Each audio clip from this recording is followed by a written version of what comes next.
Alors, bonsoir à tous. C'est un plaisir pour moi d'être ici ce soir en face de vous après 3 semaines de votre formation et pour vous présenter la conférence sur l'entrepreneuriat numérique à l'ère de l'intelligence artificielle s'associer pour faire face aux géants.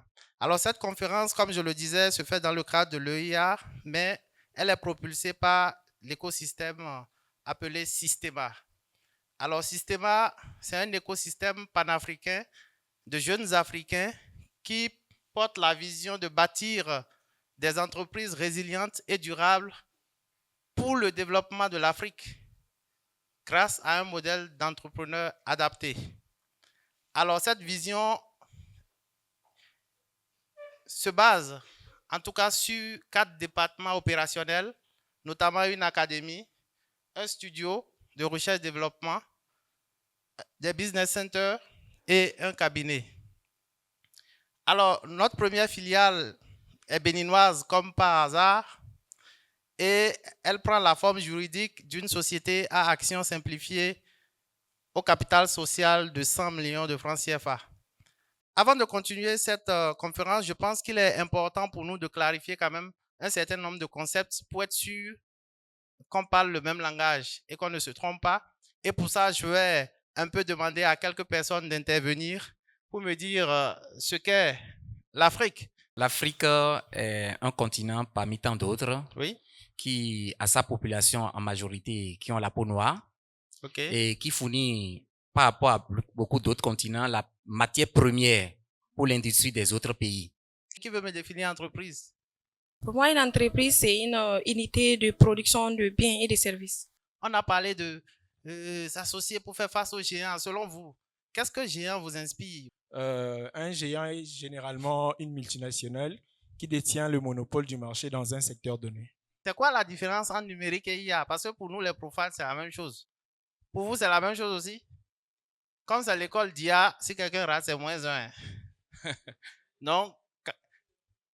Oui. Le numérique, c'est tout ce qui a lien au nombre. Et c'est beaucoup plus appliqué maintenant à l'informatique.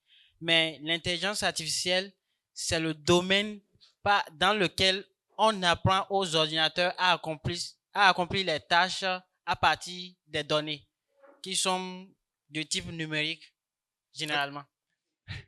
Alors, donc, comme il l'a dit, l'Afrique vraiment, c'est un jeune continent. Jeune, pas parce que c'est tout dernièrement que le continent est sorti, mais parce que le continent est vraiment composé de jeunes. C'est plus de 60% de la population qui a moins de 25 ans. Et c'est un vivier très important de potentiel et de ressources. Et en termes de croissance économique, c'est le continent qui a le plus fort taux de croissance annuel. Et pour ce qui est de l'entreprise, je pense qu'on s'est entendu sur ça. Et pour le géant, c'est vrai, ce que vous avez dit, je suis d'accord avec, mais il est important qu'on contextualise parce que pour notre présentation, il faut retenir que le géant ici, c'est vraiment celui qui est grand par rapport à celui qui est petit. La différence entre start-up et entreprise. Alors, une entreprise, on a déjà défini tout à l'heure ce que c'est qu'une entreprise, on ne va pas relire. Et une start-up, on dit c'est une jeune entreprise, effectivement, mais innovante, souvent dans le secteur de la technologie. On dit souvent, on n'a pas dit toujours.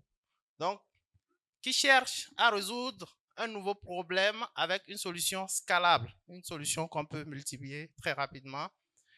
Et elle est en phase d'expérimentation avec beaucoup d'incertitudes et vise la croissance rapide. Quelles sont les phases critiques d'évolution d'une startup et qui peuvent justifier ou non son échec? Il y a une première grande phase d'évolution d'une startup, c'est la phase de l'adéquation problème-solution. Vous avez identifié le problème. Trouvez la solution à ce problème. La seconde phase critique de l'évolution d'une startup, c'est la phase de l'adéquation produit-marché. La troisième phase, c'est le passage à l'échelle. Il y a beaucoup de gens qui font des choses dans leur chambre, dans leur quartier, dans leur village ou dans leur ville. Et ça marche. Et après, ils se disent, ça va marcher partout. Et ils vont faire prêt. D'accord? Ils font prêt et ils multiplient la chose. Ils envoient dans les autres villages. Et ça ne marche pas. Le passage à l'échelle, c'est quelque chose de très important. Il faut maîtriser ce passage à l'échelle. Et il était important pour moi de parler des types de financement. Il y a les apports personnels. Écoutez, les apports personnels, c'est ce que vous avez sur votre petit déjeuner ou ce que vous voulez. Love money. C'est chez les femmes. Le love money, c'est pas l'argent qu'on prend après avoir lové. Hein? Hein? N'allez pas lover pour lancer votre start-up. Hein? Non, le love money, c'est quand même tout ce que vos parents, vos amis et vos proches peuvent mettre à votre disposition. Pas donner seulement. Ils peuvent vous donner, ils peuvent vous prêter de l'argent et bien d'autres choses. Les banques microfinance. Donc, il y a les concours et les challenges. Pourquoi s'associer? Pourquoi ne pas s'associer? Pour quelles raisons?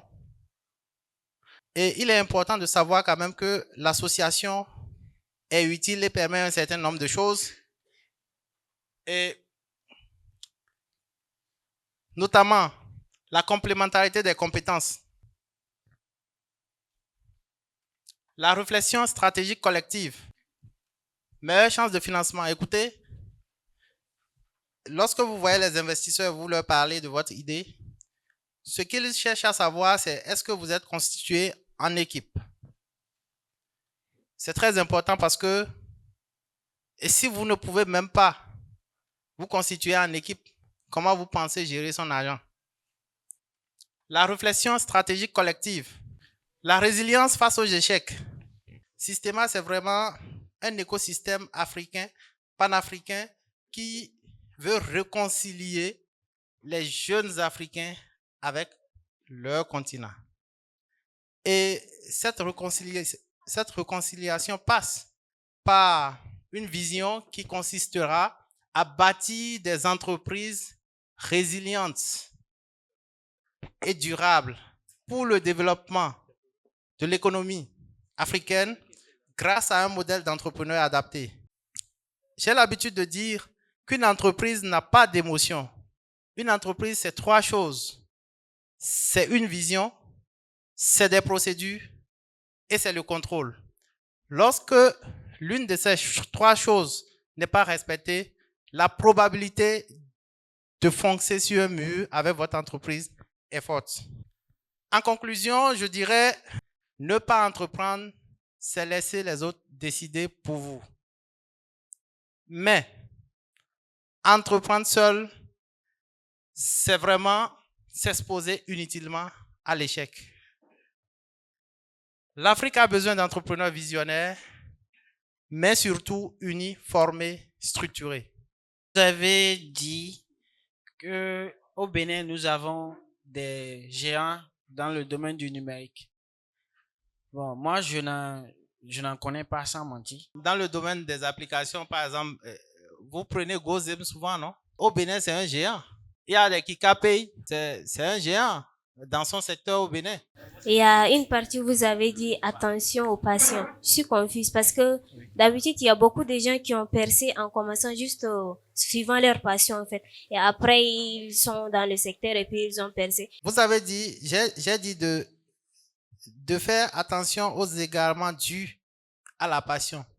Je n'ai pas dit que quand on est passionné, on s'égare. C'est 2 choses différentes. Et le passionné qui est dans son domaine, très souvent, prend de mauvaises décisions en termes de gestion. Parce que ce qui lui importe le plus, c'est d'aller au bout de son idée.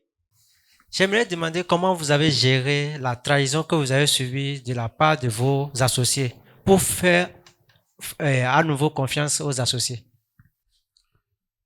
Vous savez, le problème n'est pas dans la gestion de la trahison. la chose est dans ce que tu as appris de ça. Moi, j'ai perdu beaucoup d'argent. J'ai pas perdu 15 millions. J'ai appris une leçon qui a coûté 15 millions. Et ça, c'est ce qu'il faut retenir. Parce que la réussite, c'est une succession d'échecs. Et si vous n'êtes pas prêt à échouer, c'est que vous n'êtes pas prêt à réussir.